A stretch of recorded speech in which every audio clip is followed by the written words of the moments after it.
varied populations throughout the state. The Valley area is very different than the Dallas-Fort Worth Metroplex, which is very different than East Texas or the dairy farms in Northwest Texas. So we wanted to bring together folks in different forums to really look at what Texas needs in order to be prepared for the next epidemic. Our goal is to keep Texans safe and the economy strong. Our website is tephi.texas.gov, and it's a brand new website. This is our temporary website, and we are building right now a brand new one that is going to have a lot of information and a lot of resources for Texans and others. We really see TEPHI as being a model for other groups, especially other states, and we are promoting TEPHI as such. We've got several training opportunities that are available for you. The first one that is an amazing opportunity is the Certificate in Pandemic Preparedness and Response. It's 4 self-paced courses that you can take at your leisure, and 1 live online tabletop exercise. These 5 different courses will help prepare you for being ready for the next epidemic. And I'm using the word epidemic rather than pandemic here because we want to address an outbreak or an epidemic prior to it becoming a pandemic. So if you're interested in this free online activity, you can go to our website or you can just scan the QR code on the screen. We also have, in addition to this business to business peer TEPHI Talk opportunity, we also have the TEPHI Grand Rounds. And that's meant for scientist to scientist or healthcare provider to healthcare provider. Our next Grand Rounds is tomorrow, and it is about monkeypox. Again, you can register. These are all free activities for you. You can register at this link here, and I'll bring it back up towards the end of our session here, or you can click on this or take your camera and take a photo of this QR code. I'm going to move forward. So now we have Kevin Kirkland from Office Depot, and he's going to talk about supply chain management. And you'll be able to ask questions of him starting in about 40 minutes. For now, I've got some questions that I'd like to ask him. And at about the 40-minute mark, we're going to open it up for everybody else to ask questions. So please put your questions in the chat box. And Rocio is monitoring those, and she will group them together and pose those questions to Kevin directly. So I am going to stop sharing my screen and formally introduce Kevin. Kevin Kirkland is the Major Business Development Manager for Strategic Growth in the Business Solutions Division at Office Depot, a position that requires him to stay in tune with the changing demands of the marketplace, including training, products, and service enhancements. Kevin holds industry technical certifications and instructor qualifications from many organizations, too many actually for me to list here. Earlier in his career, Kevin helped pioneer computer-aided maintenance programs with the U.S. government back in the 1980s. Sorry to age you there, little Kevin. That's all right. Later, he participated on the team to improve safety, including to help create the first American and European standards for indoor air quality. That was in the 90s. He also assisted with the development of oil rig safety valves in the 2000s. He earned an associate's degree in textile chemistry from the University of Georgia and a bachelor's degree from the University of Wisconsin. Welcome, Kevin, and thank you for sharing your experience with us today. Thanks. It's funny how impressive stuff sounds when someone else says it, but thank you. I'm happy to be here. You said that you were honored, and I'm honored too. And I started talking with the folks from TEPHI about a month ago, and I realized how much I was learning just from talking about it. When we talk about things, we have to form things in our head, and we formulate what we think. So it's been very good for me to do so too. So I'm glad to be here. Thank you. Thank you. So let's get started. And for the audience, this is going to be an interview style discussion. So Kevin, briefly describe Office Depot as a company and then describe your specific role there. Well, it's my mom still thinks sometimes I work for Home Depot, the depot everyone knows about. But Office Depot, most folks have heard of. Office supply company, started out as a retail organization, merged with Office Max many years ago, has grown they brought me in about 6 years ago to help them with a transition from retail to wholesale. Most folks don't realize it, but over half of Office Depot's revenue now is not through the retail stores, it's through a business to business sales relationship. They have a separate sales force, and they're in the process of separating the retail company from what I would call the business to business or wholesale company. And Interesting. my role there is to support their business to business sales force, primarily in Texas, but a few surrounding states as well, with technical support on cleaning chemicals and maintenance organization, how to plan for cleaning buildings and how to plan to maintain them on a preventative basis.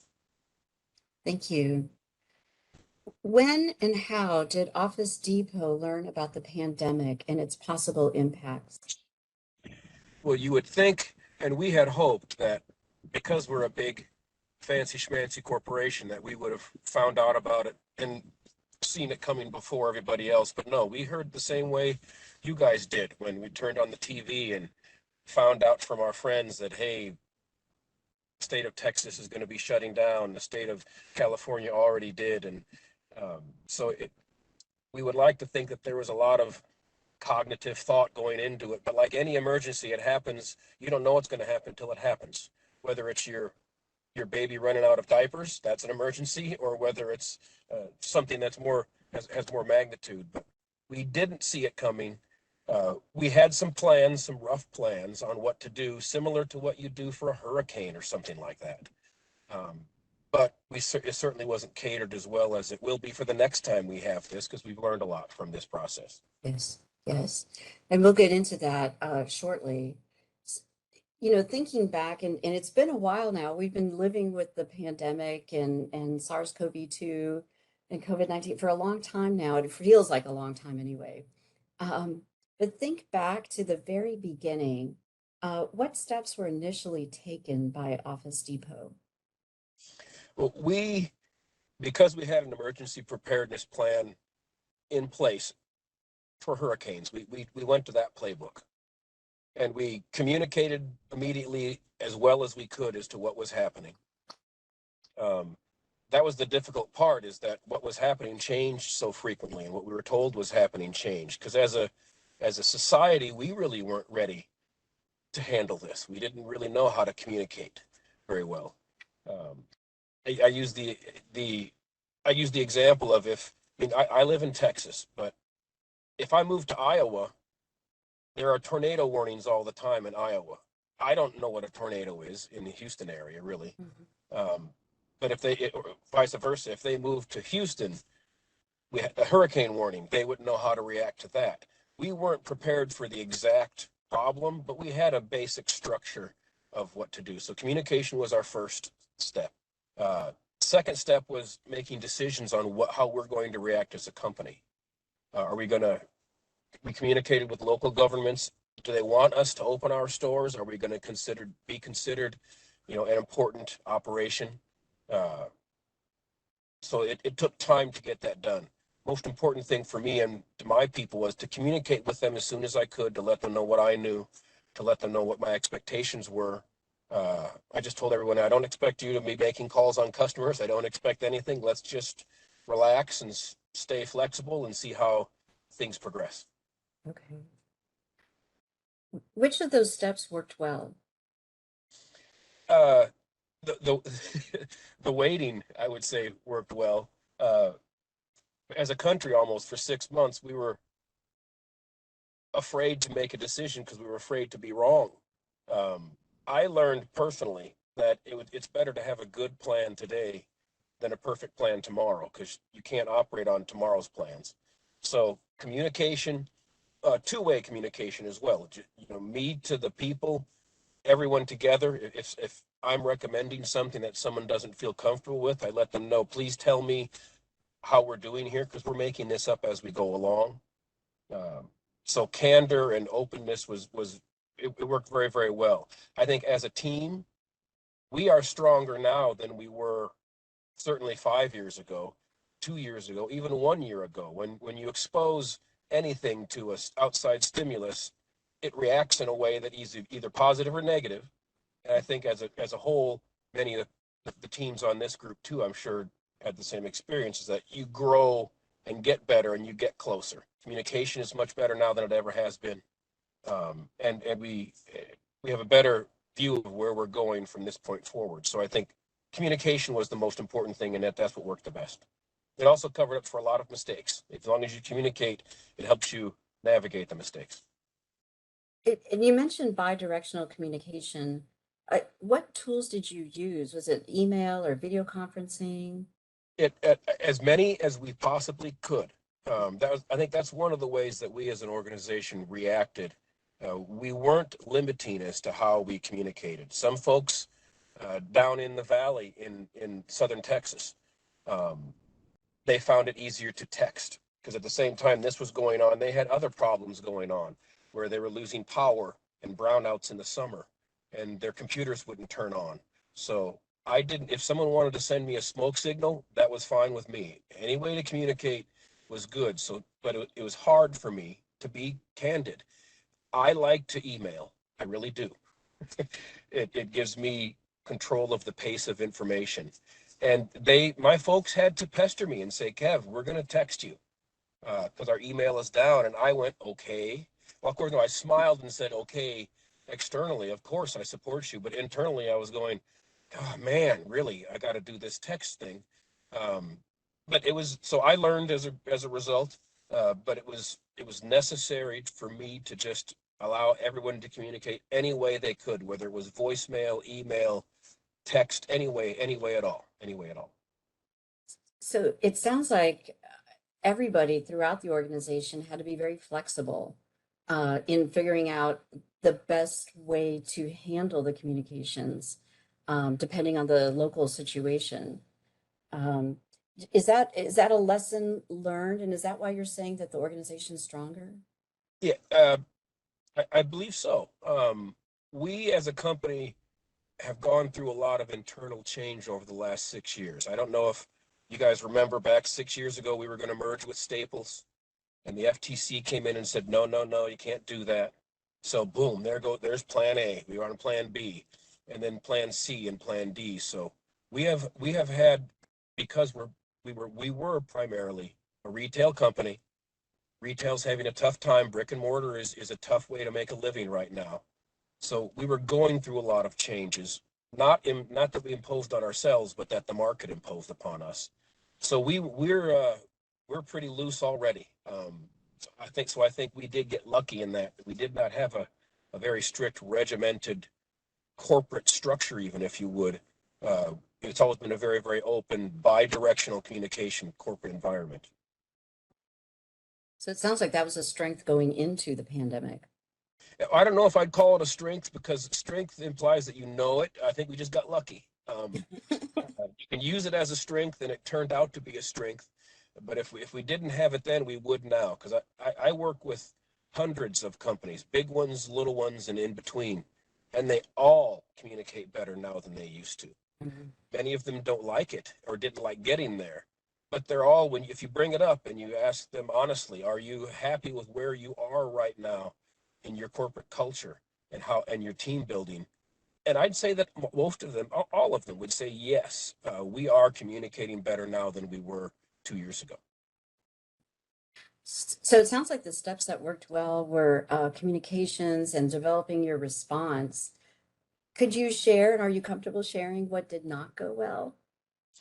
Oh, sure. Well, it's more of a, because of what we do, we're in the middle, and you know, 6 months ago, many Americans didn't know what a supply chain was, um, and now they do. Uh, my first explanation of how a supply chain works is I don't describe it as a supply chain. I describe it as a dependency chain, where the links of a chain, that's literally what a chain is. It's link by link by link, and each link depends on not just the one next to it, but it depends on all of those links in that chain when it's holding a load. If one of those links breaks, then you lose the load. And when you think of a supply chain more like a dependency chain, it really changes how you look at it. Where I gave the explanation to Bob of 2 years ago, 3 years ago, if the United States supply of toilet paper, talk about toilet paper, which isn't sexy, but everybody talks about it. And when that was folks' first exposure to a supply chain failure.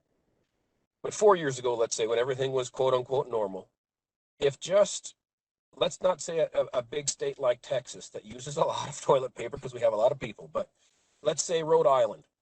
If Rhode Island increased their monthly usage of toilet paper by just 15 to 20% 4 years ago when things were normal, it would have caused a nationwide toilet paper shortage because of that dependency chain. If one part takes just a little bit more, then that means the guy who cuts down the tree that makes the toilet paper has to cut down more trees. The guy that hauls it away has to haul away more. The guy that trims it, it's there's 1,000 steps involved. And that's just something simple and relatively unimportant as toilet paper, for gosh sakes. When you talk about important stuff that you guys deal with, like like insulin, okay, like medicines that people have to have in order to have a functional life, it puts a lot more pressure on it. So I like to keep talking about toilet paper because it keeps the pressure off, but it's the same dependency channel. And I have learned, and we as a company have learned, that as much as you plan and you try to take risk out, you really can't. So we have focused on identifying what's most important for our customers to have for the next 3 months and 6 months. Identify what those items are, and then put together a plan. Doesn't have to be perfect, but any plan, whether it's on the back of a bar napkin or whether it's part of a multi-million-dollar program and software that you use, have a plan and then work on making that plan better every month. And that way you at least are prepared, have a foundation to react, because that's the frustrating thing of an emergency is you're not in a proactive state, you're in a reactive state. And that means you have to make some trade-offs. That sounds to me like a lesson learned where you develop these priority lists for 3 months out and 6 months out for your customers. Um, if I was a small business, what recommendation would you have for me to start to create that? Well, yeah, that's a very revealing question, because we weren't even asking those questions.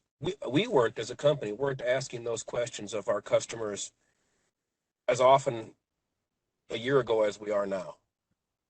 Um, we should have been, but we fell victim to human nature of, that dependency chain had been solid for a long, long time and had been pulling a very heavy load for a long time. We didn't think about the what if part. Um, Now we're doing that much more often. So we're actually turning the question around, and I'm talking to the folks we work with and saying, what if you couldn't get, toilet paper? What if you couldn't get hand sanitizer? What if you couldn't get these things anymore for a week even?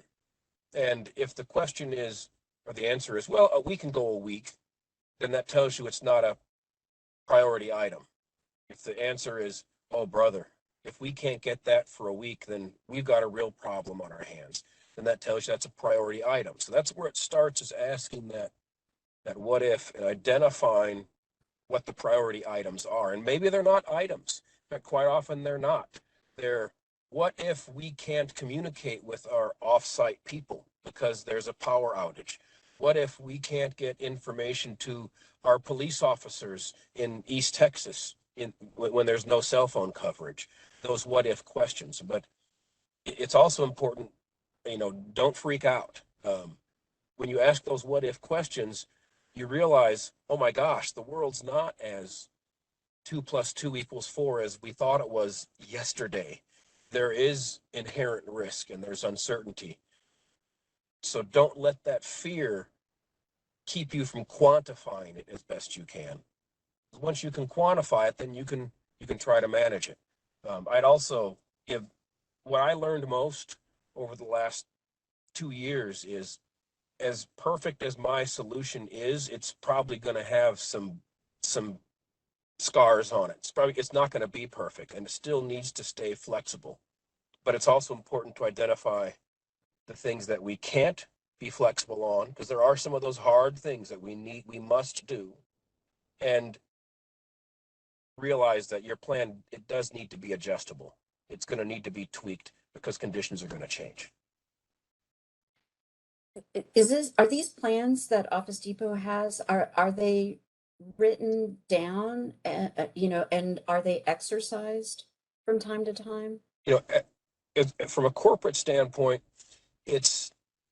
we meet very, very frequently at all levels. I meet with my supervisor. Well, we talk every week. We have a formal meeting every month where we identify what we're going to do for the next month, and then we review it, and we shift plans. And then in turn, she meets with her superior. So we are communicating. We used to do it face to face. Now we do it like this, face to face, video face to face. But it's just communicated. It's not written down, short of just notes that you take during the meetings. Okay.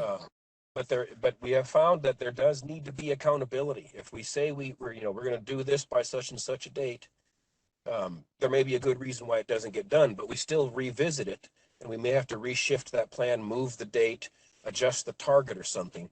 But I guess it comes back to communication again, as we're communicating all the time. But it's not just communication, white noise communication. It's directed, purpose-driven communication. Okay. Interesting. It When you're considering these plans and developing them and communicating internally, do you communicate with your suppliers or other external folks? You had mentioned earlier government agencies. So how do the external world, how does that impact these the notes and the plans that you're creating? We got more. Our suppliers are our biggest asset when it comes to new communication.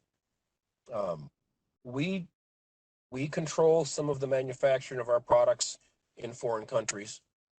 Much of it we do not. We depend on other third-party vendors, whether it's something like a paper clip or a pen, or whether it's something more intricate like an electric motor. That was the most frustrating thing for us, was we couldn't get any information. We couldn't even get bad information. We just didn't know. We'd ask the question, well, when will the supply of hand sanitizer, to give an example, we do over 500 million in cleaning chemicals, janitorial supplies a year. And most folks don't think of that because we're Office Depot. We're not Jansan Depot. But when people are ordering their office supplies, they also throw on other stuff they use throughout the day. So hand sanitizer was a problem. And it wasn't just that we couldn't get it was all the ingredients of the hand sanitizer. America ran out of alcohol, for gosh sakes, of ethanol. So that's why sometimes your hand sanitizer smelled like tequila. It's Yes. because the folks that were making tequila stopped making tequila, and they started using that ethanol, which is the raw material of what makes you drunk. It's also a good thing to kill germs. Um, that's why you got hand sanitizer that smelled like tequila. We had to stay flexible, though. Our prior corporate structure, we never would have entertained calling a distillery in Louisiana to see if they could supply us hand sanitizer. Hmm. But necessity is the mother of invention. And because we couldn't get supply from Gojo or Purell because they were quite simply sold out, we had to go to other means to try to get that product. So I guess communication and flexibility comes up again. Um, and that's probably a good plan for anything. Whether you're doing something athletic, you have to be flexible and adapt. Whether you're doing something in a changing environment, you have to stay flexible and you have to adapt. That's very interesting. I really like the way you're talking about the dependency chain rather than supply chain. And I can see us developing a course based on your construct of a dependency chain. So thank you very much for that. And I think that's very helpful for other businesses, especially the smaller ones who they don't have the size of Office Depot behind them. So thank you very much for that. So now that we are really neck deep and hopefully coming out of this soon, what and now that you look back, not just at the beginning, but over the entire 2.5 years, what types of things did you encounter that were unexpected? I was surprised. And when I look back on it, I shouldn't have been, but I was still surprised of the amount of groups, individuals, big groups, little groups, friends of mine personally, business associates I've known since the 80s that quite simply didn't react at all. And they just hoped that things would get better. And they hoped that they weren't in the situation that they feared they were in. And you've probably heard this hope is not a good plan. That's not a good strategy. But and it's a human reaction of denial, if you will, and it's not necessarily unhealthy unless you keep your head in the sand when the car runs you over. Eventually, hopefully, you hear the car coming, you pull it up in time. But I was really surprised, and I'm still a bit surprised with folks that I know personally, even in personal life, that are normally rational people that when it hit the fan, they really just denied it and clung to that. They got to a point, 1 month, 2 months in, where now you have to either admit, brother, I really goofed up and I should have reacted. They continued to cling to that irrational understanding and that behavior. Eventually, they had to see the light. They had to realize the situation they were in. But that's what surprised me most. I guess I'm still a little surprised by that. Uh, that's really interesting and an unexpected answer. I wasn't expecting you to say something about behaviors. Um, is there anything that Office Depot did to address this very palpable fear out there? I don't think we did it consciously. I think it becomes, and again, I'm making notes here. I've written down communication probably 20 times already. Um, just simply doing what we're doing, just talking, just like people with no agendas, no just talking about how we see things and what we think about them. Because our communication was very good, we weathered that, and it's hard to continually think that the sky's not falling when everyone around you tells you it is falling, and it is in this case. So that's not a good metaphor because Chicken Little was wrong, wasn't it? But when it's hard when people that you trust and you value their judgment of when you're seeing them do certain things, it's hard to continue to deny that. It becomes more work to deny it than it does be to admit it eventually. And I guess that's when we finally realize, oh, brother, we were way off on that one. But I do bring up behavior a lot because I find that there's nothing more important, business wise, than behavior, because everything ties into behavior. Attitude ties into behavior, goal setting ties into behavior, and behavior is the most important thing. It's quite often it's the only thing we can control, especially during a pandemic.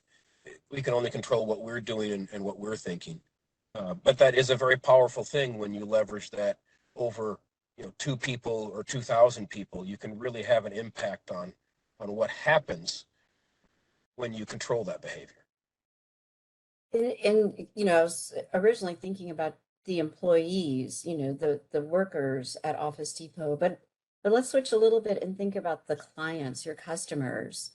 Did Home Depot do anything to impact their behavior? And see, you did it too.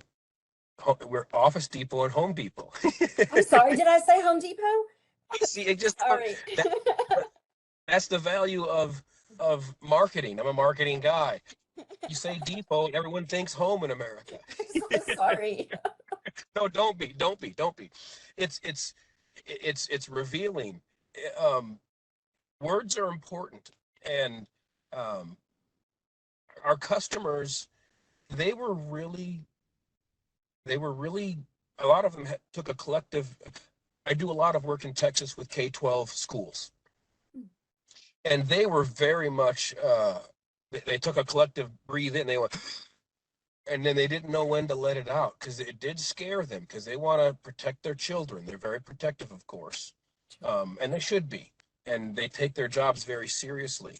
And they didn't want to. They were torn between, do we get together because we can learn from each other better when we can see each other, at least video, better person to person when you can see them and smell them and all the things that we do. But what if we're doing bad things when we're together? So it was a very stressful time for schools all over the country, and it's a good. I'm sure that behavioral scientists are going to study this for decades, is how different groups of people reacted. Some reacted very boldly, knowing that yes, maybe it is doing some bad things, but face to face is important, and so we're gonna value that higher. And others that went the other extreme and said, well, no, we're not going to come to school, and we're just going to try to figure it out as we go along. And I don't know that there was any single good answer there, but what drove that confusion was a lack of good information. And it's impossible to make good decisions if you don't have good information. And until we started to get good information, then we could start making better decisions. So what we as a company decided was important for us to do is to communicate what we understood to be the facts to our customers, how to control the spread as best we could using things like hand sanitizer, washing your hands. I coined the phrase very early on. In fact, the day I was at a K-12 at a school in Elgin, Texas, and they closed. They said we need to close down. Everyone needs to leave. We were putting down floor finish of all the fancy things to do, and we got to talking about what this was, and no one knew whether it was airborne or whether you could get it by looking at each other or what. And I said, fortunately, most cooties, most viruses for humans, as long as you wash your hands and don't pick your nose, unless you wash your hands first, then you're pretty much okay from most things. And fortunately, this was that way. It's easy to control the spread of it if we just keep our areas clean. So we counseled our customers to clean the hot spots in the restrooms, the doorknobs, switch to if you have hand towels, the machines where you don't have to touch them to pull them out. One towel comes out at a time. To our food service customers, instead of just having the forks all piled in there in one big, thing where everybody does this and then grabs a fork, go to individual servings. It was a common sense approach. that just limited the amount of contact from me doing this to touching something and then you doing that, and then you get my cooties. I'm very grateful that we had this dry run to go through this, because there are things out there that are not so easy to control, and they're much bigger, stronger, meaner cooties than COVID was. And we have had plans in place for the flu as well in K through 12 for years, and a simple modification of those plans turns out what was most needed. Ah, very good. Thank you for that. So in hindsight, what would you have done differently? And maybe better said, what would oh, I almost did it again. What would Office Depot have done differently? Actually, I think it's probably the Home Depot thing is probably my fault, and that I put it in your head. You You likely never did. would have even said it before. Yeah, it's funny how our brains work, isn't it? Um, what we would have done differently, brother. I think that's more in. I personally, uh, probably, You know, Kevin, I, I, re, I um, regret, if I may use that word, I regret my tunnel vision. I went into tunnel vision to my K through 12 customers just because they were the squeaky wheel, and I probably focused too much on them. And because I can only do, I use the rule of five. I only have 5 fingers, so I can focus on only 5 things at a time. Um, and I know I have 2 hands, and that frustrates some people, but I still stick with 5. And because I can only, my energy is a finite entity, I neglected some of our other customers that did need the help. They weren't squeaking because they didn't know they should be squeaking, and they should have been. They might have had their head in the sand. I wish I would have talked to those categories of customers more in the private sector. Things like that come to mind, a chain of pawn shops in Texas, a very large one. They really took a big business hit because they were concerned about coming back to work too soon. Um, and they really didn't need to be in hindsight. They erred on the side of caution, and that's always advisable. But it cost them revenue, and it's put them in a financial situation that in hindsight they didn't need to be put in. And I would have helped them work through that faster if I would have engaged them in conversation, more than I did. I guess my answer to your question is, in hindsight, I wish I would have not focused so much on just the most obvious needers of my help, and focused on other ancillary tangential areas as well.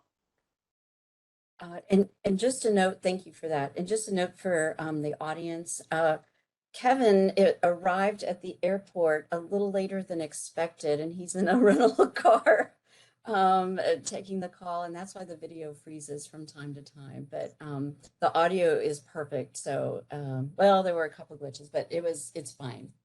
That brings up, I mean, in talking to Bob and other folks at TEPHI, in the last 2 years, I've heard the word unprecedented said 10,000 times. I bet you. Um, 3 years ago, I hardly ever used that word. I don't know that that doesn't come into my, and we tend to focus so much on what's happening to us right now. But who would have envisioned that I could be sitting in a rental car on a phone, for gosh sakes, talking to people all over the world? We would have never envisioned that, certainly 20 years ago, 10 years ago, even just 5 years ago. That was a tough thing to do. And the fact that only the video is glitching now, but that change happened incrementally, a little bit at a time, where the lockdowns from COVID happened all at once.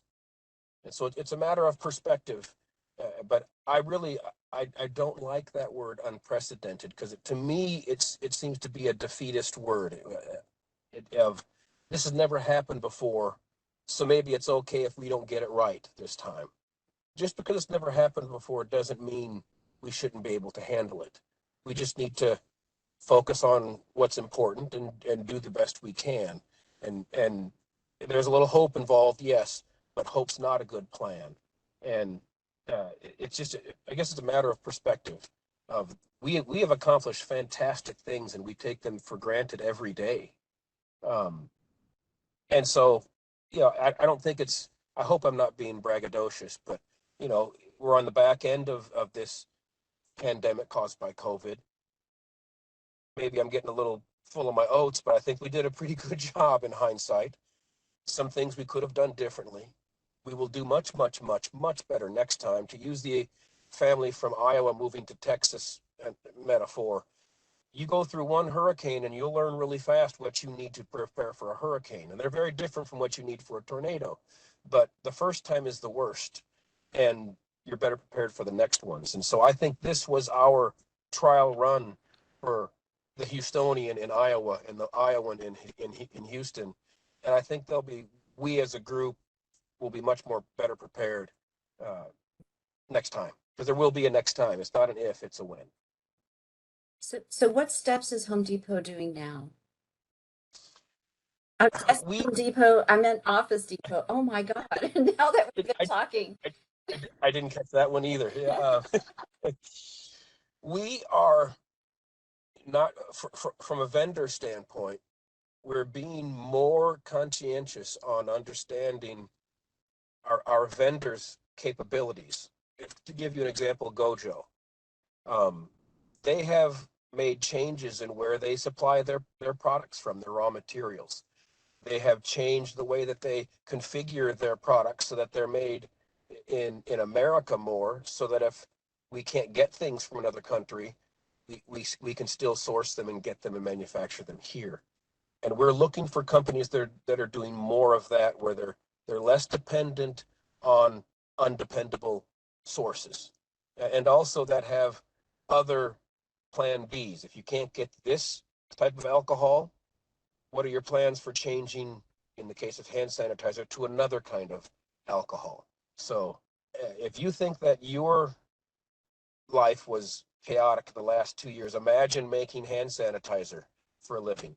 Uh, you really got your pencil sharp and put your thinking caps on, and American companies are in much better shape now to handle an emergency than we were before the lockdowns, because they went through it. So we as a company are looking for vendors and partners that are thinking forward and thinking ahead, and that we struggled with the last 2 years and learned together. Some of those vendors we have parted ways with because in our judgment they weren't going in the right direction. Others we're buying more from and asking, how can we get more from you, because we like the way you're doing things. Okay, very interesting. And So, I would recommend that everyone just take a cold hard look at your suppliers, um, and have a plan B and have a plan C. uh, but we got lazy with just in time, and I use the word lazy because just in time is a fantastic thing. Where you need something, you order it from us, it shows up the next day. But what if it's not there? So I'm encouraging customers to stockpile a small inventory of the things that they need the most, whether it's toilet paper and hand sanitizer or soap or whatever, a small supply, and figure that they can get by for 1 week, 2 weeks, 3 months, whatever, and to have that on hand. Just because just in time is a tough thing to have right now, even post pandemic, the dependency chain slash supply chain. Um, if you count on it, it'll probably fail. That's Murphy's law. So identify what's most important and keep a little bit on hand. It doesn't have to be a year's supply, for gosh sakes. You don't have to fill a warehouse with toilet paper, but do have some on hand as a little emergency supply, and don't lean on just in time supply and inventory as like we did 3 years ago. thank you. That was one of my questions. So you actually answered that early. I do want to encourage the audience to questions to go ahead and put that in the chat. And I'm going to ask Rocio, are there any questions in the chat at the moment? At this time, there is not, but there is a comment. Another great TEPHI talk. Thank you so much. Kevin has been a great speaker. That's probably my mom. She's probably listening. You know, I since we started talking, and I guess a few months before, I like movies. And the movie Open Range with Kevin Costner and Robert Duvall, it's a cowboy movie, so how can you not like that? But they go into this town, and it's raining like cats and dogs, and they're building the town on this dirt road. A typical Western town, there's one road, there's stores on each side, and it's starting, the water's rising and rising and rising, and they put a plank over this little river of water, just an innocent little 2x6, probably 20 feet long plank to walk across. And Kevin Costner runs across and Robert Duvall makes it, but the plank then falls into the river. And you figure, like, okay, the plank fell into the river, big deal. These are all small things. But the plank runs downriver, lands just right on the foundation of these 4x4s that are holding up this large wooden structure. And this one little 2x6 plank holds the water back enough on this raging river, which happens once every 100 years, probably in that town, and the entire building falls down. And the camera pans to Kevin Costner, and he just says, "Guess they should have built it on a higher spot." And you can't plan that. Whoever was building that building couldn't have foreseen that. But that's an example of how you can't plan for the unexpected. You can try, but you can't, and sometimes it's just going to happen. I don't know why I come back to that often of as a metaphor of trying to plan. As much as we try to plan, we can't plan for everything. But it is important to have a basic plan, and it does seem silly because it is basic. You need to have a basic plan. We get so engrossed in what we do daily on our requirements of family and home and job that we sometimes miss the basics. And you find out when, where the meat meets the metal or the rubber hits the road. When you haven't got the basics covered, you find out pretty quick. Mhm. So it's worth it to reevaluate and make sure you got your basics covered. Great advice. Thank you so much. Uh, let's see. So you have talked about the impacts of supply chain and identifying alternate vendors. Were And it's I think the single biggest thing I have learned, and we as a company have learned, is that dependency chain description. It changes the way that you look at, a supply chain. Supply implies that it's incoming, it's being supplied. And it really isn't a supply chain at all. It's very much a dependency thing. And so as best as you can, identify where your weak links are. And sometimes you can't identify them until you test them. Because you can't tell by looking at that link whether it's good or not. You have to x-ray it, or you have to stress test it, or whatever. And if one of those things breaks, then you lose the entire load. And changing that really changes how we approach how we work with our customers. It helps us identify where we need to be focused and the points that are really urgent, in a very different way than just looking at it as a supply chain. It seems a simple thing, just changing that one word from supply to dependency. But I think it's pretty powerful in how you and how you see and can foresee what's going to happen. I think that's the biggest thing that I personally have learned, is how to view that. And I view supply chain with much more skepticism, and I'm much more wary than I was before, because I've learned that you can't just lean on and depend on it. You really must evaluate it all the time. Okay. Was there any concern about the quality of the products that if you had to go to an alternate vendor? That was a call. In fact, if you remember, in the heat of the hand sanitizer craziness, is that a lot of product came into America that didn't meet basic safety standards. It had methanol in it, which is wood grain alcohol, or it's a great cleaner, but the human body doesn't like it. It gets absorbed readily into the skin, and it loves your optic nerve. In Prohibition days, if you drank bad moonshine, you'd go blind, and that's because it had methanol in it. They didn't make it properly. We were in fact, we made several customers upset with us because they wanted hand sanitizer, and they looked to us to get it for them because we're their source. And we've had to tell them, no, we can't get hand sanitizer that we know is safe. Because when this is all over, if we give you something that's not safe, that's on us. So if you look to us to give you a dependable supply of a safe product, we have to say no. We don't have any right now. And when will we have some? We don't know because our suppliers can't tell us. We were tempted to get some of the CD supplied hand sanitizer, but we knew up front that if it didn't meet standards, we couldn't. That was a hard decision when you've got folks that need something, and to say no, it was a difficult no. In hindsight, it was the right no, because a few weeks later it came out that there's a lot of this stuff that's getting recalled, and so we got a lot of calls. Is our stuff good? We say yes. Remember, we said it took you extra time to get it because we're being careful. But that's a hard thing to say no when someone is in dire need. I'm glad we did that, because the downside was just too steep, not just from a corporate liability standpoint, but from a personal right thing to do. Okay. So I see that we only have 6 minutes left. And I also noticed that some questions came in through the chat. Rocio, would you like to ask a couple of those higher Yes. priority questions? Yes, you discussed the need for great communication within your team as part of your response. Did you have to make adjustments early on to improve communications within your team and organization as a whole, or did you already have a strong communication system? We had, as a corporation, a very good communication system and an existing structure.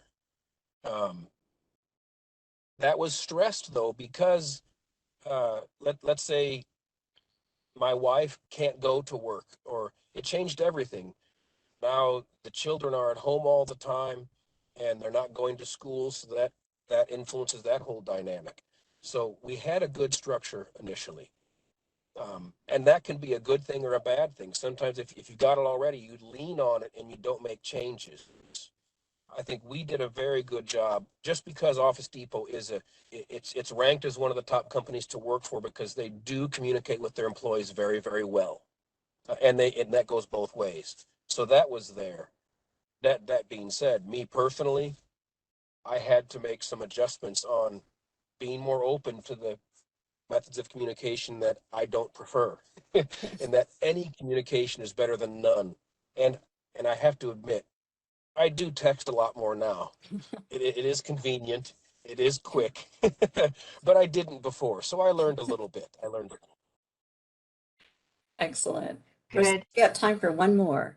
Yes, how specific are Office Depot's preparedness response plans? Does it include a hierarchy of supply contacts, customer contacts, products and services, essentials to product and services?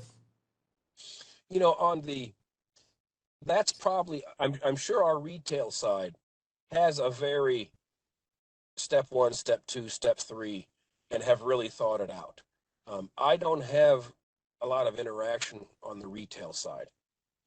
I do know on the wholesale side that our plan is it's more measured by results, and the results are, can we get product to our customers when they need it?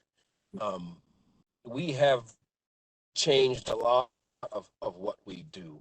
The guys that actually do the heavy lifting and the magicians on our logistics team, I'm sure they would have all kinds of very, very colorful ways of expressing that, and that they do have that, because it was I can tell you it was a solid consistent reaction where our procurement folks and our logistics folks do have their business down tight. I fortunately don't have to deal with that. I take advantage of that, in that we call and communicate well.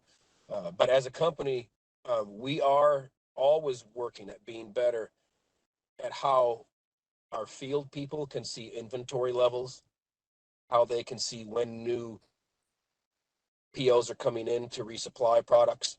We're much better at that today than we were last month. We'll be much better next year than we were last year. That's a very important part of what we do, but that's what we do best, is move stuff from one place to the other. They just happen to be pens and staplers and things like that. But whether you're moving elephants or you're moving feathers from one place to the other, they each have their unique challenges, but the movement, the logistics, that's really what we do well, is the logistics part of it. So it's probably not surprising that we had a good reaction to an emergency shutdown, because that's where our head really is we're more of a logistics company than we are anything else. So I'm going to ask one final question. Looking forward, what do businesses need from an organization like TEPHI to help minimize the impacts of a future event like the COVID pandemic? I'm very encouraged, and I feel better about my general mankind in general, and the fact that you're having these kind of discussions to give other viewpoints, to see things in other ways, and that you're just talking about it. The worst thing we could do would be to not talk about it. Like I said, we put a man on the moon with less technological help than what I'm talking to you right now on this phone. So we can do it if we plan ahead.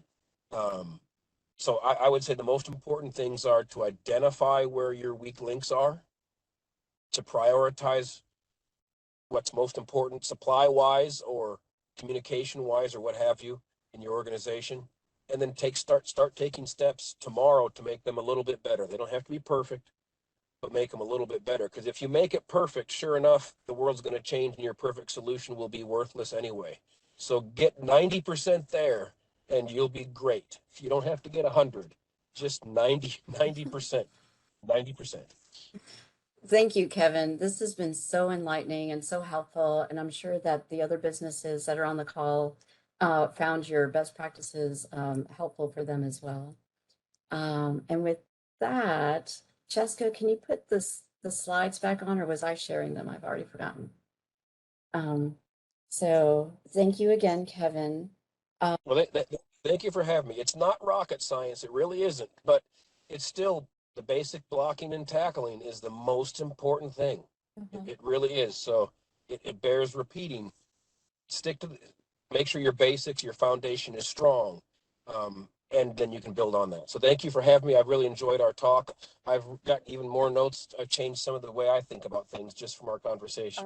So Well, thank you. I really enjoyed it. And I do apologize for the scramble and doing it in the car at the last minute. no, But again, thank you very much. you've been wonderful, and I have plenty of notes that I'm happy to share with you as well. So, Thanks.